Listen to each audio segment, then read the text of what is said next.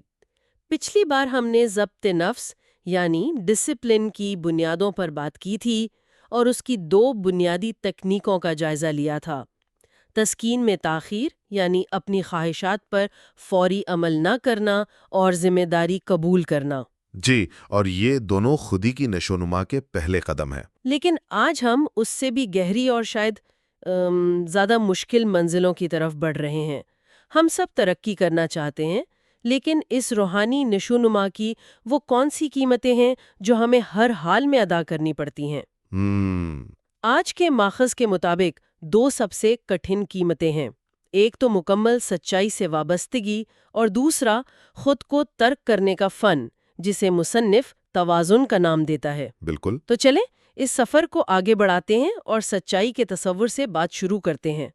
ہم سب کو لگتا ہے کہ ہم جانتے ہیں جھوٹ کیا ہے، لیکن ماخذ سفید جھوٹ اور کالے جھوٹ میں فرق کرتا ہے، اور حیرت انگیز طور پر کہتا ہے کہ سفید جھوٹ زیادہ خطرناک ہے۔ جی، یہ بات پہلی نظر میں کچھ عجیب لگتی ہے، اس کے پیچھے کیا منطق ہے؟ یہ واقعی ایک چونکا دینے والا خیال ہے، لیکن اس کی منطق بہت گہری ہے۔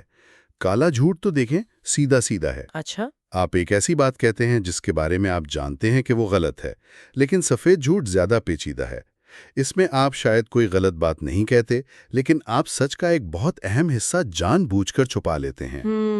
اور ماخذ کے مطابق یہ زیادہ خطرناک اس لیے ہے کیونکہ یہ ہماری زندگیوں میں بہت زیادہ عام ہے، اسے پکڑنا مشکل ہے، اور معاشرہ اسے اکثر کسی کے جذبات کا خیال رکھنے کے نام پر قبول کر لیتا ہے۔ یہ ایک چھپے ہوئے زہر کی طرح کام کرتا ہے نا؟ چھپے ہوئے زہر کی طرح، یہ ایک طاقتور تشبیہ ہے۔ کیا اس کی کوئی مثال ہے کہ یہ عملی زندگی میں کیسے نظر آتا ہے؟ بالکل۔ مصنف کہتا ہے کہ وہ حکومت جو سینسرشپ کے ذریعے عوام سے اہم معلومات چھپاتی ہے، وہ اس حکومت سے زیادہ جمہوری ہونے کا دعویٰ نہیں کر سکتی جو کھلے عام جھوٹ بولتی ہے۔ صحیح۔ اسی طرح تھیراپی میں ایک مریض جو یہ بتانا بھول جاتا ہے کہ اس نے خاندان کے مشترکہ بینک اکاؤنٹ سے پیسے نکالے ہیں، وہ اپنی ہیلنگ کے عمل میں اتنی ہی بڑی رکاوٹ ڈال رہا ہے جتنا کہ وہ کوئی اور جھوٹ بول کر ڈالتا، اچھا، کیونکہ دونوں صورتوں میں حقیقت کا نقشہ جو وہ پیش کر رہا ہے وہ ناقص اور گمراہ کن ہے۔ اور یہ بات خاندانوں پر، خاص طور پر والدین اور بچوں کے رشتے پر بہت گہری لاگو ہوتی ہے۔ جی ہاں، ماخذ میں اس بات کا ذکر ہے کہ کیسے والدین اپنے بچوں کو تحفظ دینے کے نام پر بہت کچھ چھپاتے ہیں۔ جی، اور یہ ایک بہت عام لیکن نقصان دہ رویہ ہے۔ والدین اپنی لڑائیوں، اپنی مالی پریشانیوں یا اپنی ذاتی کمزوریوں کے بارے میں بات نہیں کرتے۔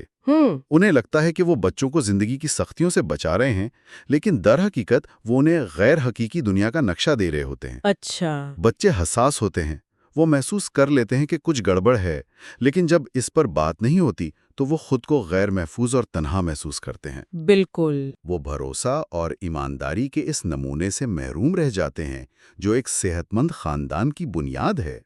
وہ پیسے، رشتے، بیماری اور انسانی کمزوریوں کے بارے میں سیکھنے کے موقع سے محروم رہ جاتے ہیں۔ لیکن یہاں ایک بہت مشکل سوال پیدا ہوتا ہے، کیا اس میں یہ خطرہ نہیں کہ ہم بچوں پر ایسی معلومات کا بوجھ ڈال دیں جسے سمجھنے کے لیے وہ تیار ہی نہ ہو؟ جی، ایک حد تو ہونی چاہیے نا، ہم یہ لائن کہاں کھینچیں؟ یہ ایک بہت اہم نقطہ ہے، اور یہی وہ جگہ ہے جہاں سچائی کا معاملہ انتہائی پیچیدہ ہو جاتا ہے۔ ماخذ اس بات کو تسلیم کرتا ہے کہ کبھی کبھی سچ کو روکنا ضروری ہو سکتا ہے۔ اچھا، مثال کے طور پر، اگر والدین کے درمیان طلاق کا امکان بہت ہی کم ہے تو اس کے بارے میں بچوں کو بتا کر ان پر غیر ضروری خوف اور عدم تحفظ کا بوجھ ڈالنا دانشمندی نہیں۔ صحیح۔ اسی طرح ایک سائیکو تھراپسٹ کو بھی مریض کے ساتھ کوئی گہری بصیرت شیئر کرنے سے پہلے یہ دیکھنا پڑتا ہے کہ کیا وہ اسے سننے اور سمجھنے کے لیے نفسیاتی طور پر تیار ہے یا نہیں۔ مصنف اپنی یہ غلطی کا ذکر کرتا ہے جب اس نے جلد بازی میں ایک مریض کو بتا دیا کہ اس کا خواب ہم جنس پرستی کے بارے میں اس کے لاشعوری خوف کی عکاسی کرتا ہے۔ جیسے مریض اتنا گھبرا گیا کہ اس نے تھراپی تقریباً چھوڑ ہی دی تھی۔ اوہ، تو پھر ہم اس تنی ہوئی رسی پر کیسے چلیں؟ ایک طرف مکمل ایمانداری کا اصول ہے، دوسری طرف کسی کو تکلیف سے بچانے کی ذمہ داری۔ اگر اس کے لیے کوئی سیدھا فارمولا نہیں ہے تو پھر ہمارے پاس کیا رہنما اصول ہیں؟ کوئی آسان فارمولا تو نہیں ہے، لیکن ماخذ کچھ بنیادی اصول ضرور دیتا ہے، اور ان سب اصولوں کے پیچھے جو مرکزی خیال ہے وہ یہ ہے کہ پرسپیکٹو کو مکمل طور پر بدل دیا جائے۔ اچھا، کیسے؟ سچ کو روکنے کا فیصلہ کبھی بھی اپنی ذات کے تحفظ کے لیے نہیں ہونا چاہیے، یعنی اپنے آرام، اپنی امیج یا اپنی طاقت بچانے کے لیے نہیں۔ ٹھیک ہے۔ یہ فیصلہ ہمیشہ خالصتاً اس دوسرے شخص کی بھلائی اور اس کی روحانی نشوونما کی صلاحیت کو مد نظر رکھ کر کیا جانا چاہیے۔ دوسرا، یہ سمجھیں کہ سچ کو روکنا ہمیشہ ایک بہت بڑا اخلاقی فیصلہ ہے، کوئی معمولی بات نہیں۔ درست۔ تیسرا، یہ فیصلہ دوسرے شخص کی ضروریات کی بنیاد پر ہونا چاہیے، ہماری اپنی نہیں۔ اور چوتھا اور سب سے اہم، اس فیصلے کے لیے گہری محبت اور ہمدردی کی ضرورت ہوتی ہے تاکہ ہم یہ اندازہ لگا سکیں کہ وہ شخص اس سچ کو اپنی نشوونما کے لیے استعمال کرنے کی کتنی صلاحیت رکھتا ہے۔ اور ماخذ یہ بھی کہتا ہے کہ ہم عموماً لوگوں کی اس صلاحیت کو بہت کم سمجھتے ہیں۔ یہ تو ایک بہت بڑا چیلنج ہے۔ بالکل۔ شاید اسی لیے زیادہ تر لوگ ایک محدود ایمانداری کی زندگی کا انتخاب کرتے ہیں۔ یہ راستہ آسان لگتا ہے۔ بالکل، یہ آسان راستہ ہے، لیکن مشکل راستے کے انعامات بھی اتنے ہی بڑے ہیں۔